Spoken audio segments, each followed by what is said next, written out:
आज का क्लास करेंगे हम लोग स्टार्ट अपने नए टॉपिक के साथ। टॉपिक का नाम है अ क्लोजर लुक बंगाल। बेसिकली हम लोग बात करेंगे बंगाल के बारे में। आइए बात करते हैं इसमें क्या लिखा हुआ है। बंगाल के इस टॉपिक के अंदर बेसिकली हमारा छोटा सा सब टॉपिक है the growth of a regional language. इसके बारे में हम लोग बात करेंगे। आइए शुरू करते हैं। पहला हमारा people in Bengal always spoke Bengali. इसका मतलब क्या हुआ समझ। इसका मतलब सिंपल सा है कि बंगाल में ज़्यादातर लोग पहले भी और आज भी किस प्रकार के भाषा बोलते हैं, उनका अपना कॉमन जो लैंग्वेज है बंगाली वो बोलते हैं। ठीक ना। आगे Bengali is now recognised as a language derived from Sanskrit. आज बंगाली जो भाषा है वो एक बिल्कुल लैंग्वेज बन गया है, भाषा बन गया है। बहुत लोग बंगाल में बंगाली बोलते हैं और ये जो बंगाली भाषा है ये संस्कृत भाषा से निकला हुआ है। एक बात ध्यान रखना, इंडिया में ना पहले बहुत फेमस हुआ करता था संस्कृत। संस्कृत भाषा से ही कई सारे भाषा अलग अलग प्रकार के और निकले हुए हैं। जैसे हिंदी के कुछ कुछ शब्द आप देखोगे संस्कृत से निकले हुए हैं, पंजाबी में भी कुछ कुछ शब्द हैं संस्कृत से निकले हुए हैं, और बंगाली में भी कुछ कुछ ऐसे शब्द हैं बंगाली भाषा में जो कि संस्कृत से निकले हुए हैं। तो बंगाली भाषा भी जो है वो संस्कृत भाषा से ही निकला हुआ एक भाषा है। आगे चाइनीज ट्रेवलर ज्वांग जंग, इनके बारे में पढ़ा था हम लोगों ने ना। ज्वान जंग बेसिकली कौन थे, चाइना के थे जो इंडिया घूमने के लिए आए थे, और घूमने के लिए नहीं बल्कि इंडिया में बौद्ध रिलीजन को देखने के लिए वो आए थे, ये देखने के लिए कि इंडिया में बुद्धिज्म किस तरीके से फॉलो किया जाता है। Observe that languages related to Sanskrit were in use all over Bengal. यानी कि जब ज्वान जंग चाइना से इंडिया आए थे घूमने के लिए तो उन्होंने ये देखा कि बंगाल में भी संस्कृत के कुछ कुछ शब्द इस्तेमाल हो रहे हैं।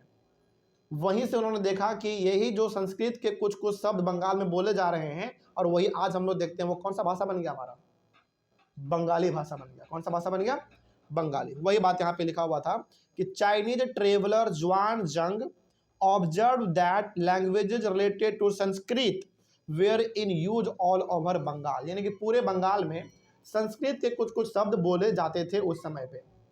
तो वहीं से हम लोग ये समझ गए कि संस्कृत भाषा से ही बंगाली भाषा निकला हुआ एक भाषा है। ठीक ना। आगे from the 8th century Bengal became the centre of a regional kingdom under the Palas. अब 8th सेंचुरी से ही बंगाल को रूल करना स्टार्ट हुआ, यानी कि बंगाल में राजाओं का सिस्टम जो था वो चालू हो गया। और सबसे पहले बंगाल में रूल किसने किया, पालाज लोगों ने। पाला किंगडम हुआ करते थे, उन्होंने इनको यहाँ पे रूल किया बेसिकली बंगाल में। और वहीं से बंगाल में राजा महाराजा वाला जो सिस्टम था वो चालू हो गया। ठीक है।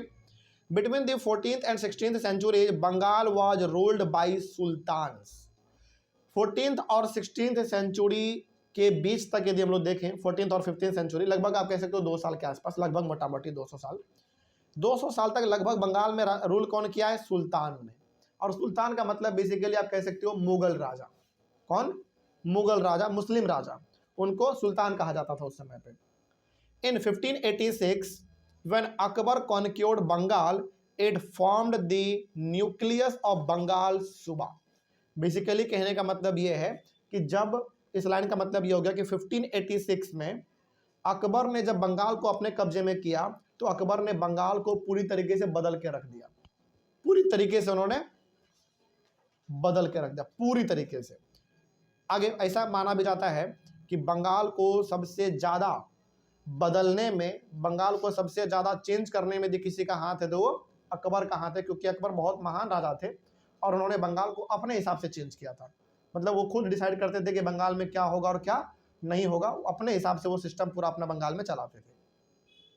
A wide range of non Sanskrit words derived from a variety of sources including tribal languages, Persian and European languages. अब देखो बंगाल में तो पहली बात आपको ये देखने को मिला कि बंगाल में कुछ शब्द जो हैं वो कहाँ से निकल के गए हैं, संस्कृत से।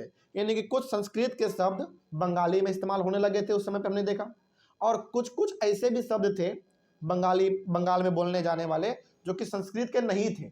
तो फिर सवाल है कि संस्कृत के अलावा और कौन से शब्द वहाँ पे बोले जाते थे, बोले जाते थे आदिवासी लोगों के लैंग्वेज, आदिवासी लोगों का भाषा अपना अलग होता है तो उनका लैंग्वेज, पर्शियन लैंग्वेज और यूरोपियन लैंग्वेज यानी कि यूरोप का लैंग्वेज। तो बेसिकली कहने का मतलब ये हो गया कि बंगाल में हर प्रकार के थोड़ा थोड़ा थोड़ा थोड़ा भाषा वहां पे आपको मिल जाएंगे बोलने वाले लोग, और इन्हीं सारे भाषा को एक जगह मिला दिया गया तो क्या बन गया, बंगाली लैंग्वेज बन गया। तो बंगाली लैंग्वेज में संस्कृत लैंग्वेज का भी कुछ शब्द मिलेगा आपको, पर्शियन लैंग्वेज का भी कुछ मिलेगा, यूरोप के भी कुछ वर्ड मिलेंगे आपको। इन सारे वर्ड को मिला के हमारा बना दिया गया एक बंगाली लैंग्वेज। ठीक ना, आगे अर्ली बंगाली लिटरेचर में be divided into two category. शुरुआती दौर में जब बंगाल के अंदर किताब वगैरह छपता था उसका दो कैटेगरी में बांटा गया है, समझना ध्यान से। यानी कि शुरुआती टाइम पे जब बंगाल में बुक वगैरह छापा जाता था तो बुक बेसिकली दो कैटेगरी में बांटा गया है, उसको समझते हैं। पहला first includes translations of the Sanskrit epics, the Mangala Kavyas भी कह सकते हो आप, and bhakti literature such as the biographies of Chaitanya Deva, the leader of the Vaishnava bhakti movement. अब आइए थोड़ा सा इसके बारे में बात करते हैं। पहला जो किताब बंगाली में, यानी कि बंगाल में जो किताब छपता था, पहला जो किताब वहां पे मतलब ज्यादातर जो किताब छापा गया वो ये translation of this Sanskrit epic. मतलब जो भी भाषा, जो भी कहानी कविता संस्कृत भाषा में लिखा हुआ रहता था उस संस्कृत भाषा को बंगाली भाषा में कन्वर्ट करके किताबों को छापा गया, ताकि जिसको संस्कृत पढ़ना नहीं आता है वो भी संस्कृत को, मतलब संस्कृत में क्या लिखा हुआ है वो पढ़ सके। किस भाषा में, बंगाली भाषा में। कहने का मतलब ये हो गया कि बंगाल में जब भाषा का कल्चर बढ़ गया, सब लोग अलग अलग प्रकार की भाषा सीखने लगे, बोलने लगे, तो बंगाल में अलग अलग प्रकार की किताबें छपने लगे। सबसे पहला किताब कैसा छपा, वैसा किताब जिसमें कहानी वगैरह संस्कृत में जो लिखा हुआ था उसको कन्वर्ट करके बंगाली भाषा में छापा गया, ताकि जिसको संस्कृत नहीं आता है पढ़ने वो बंगाली भाषा में पढ़ के समझ ले कि किताब में क्या लिखा हुआ है। पहला ये हो गया हमारा। अगला, उस प्रकार की किताब का नाम हुआ करता था मंगला काव्य। मंगला काव्य बेसिकली किताब का नाम है जिसमें संस्कृत के कुछ कहानी वगैरह आपको बंगाली में छापा गया। किताब का नाम मंगला काव्य। एंड भक्ति लिटरेचर, और किस प्रकार की किताब छापे गए बंगाल में, भक्ति से जुड़ा हुआ किताब, यानी कि उसमें भगवान का गीत, संगीत, गाना, डांस वगैरह वो सब लिखा गया।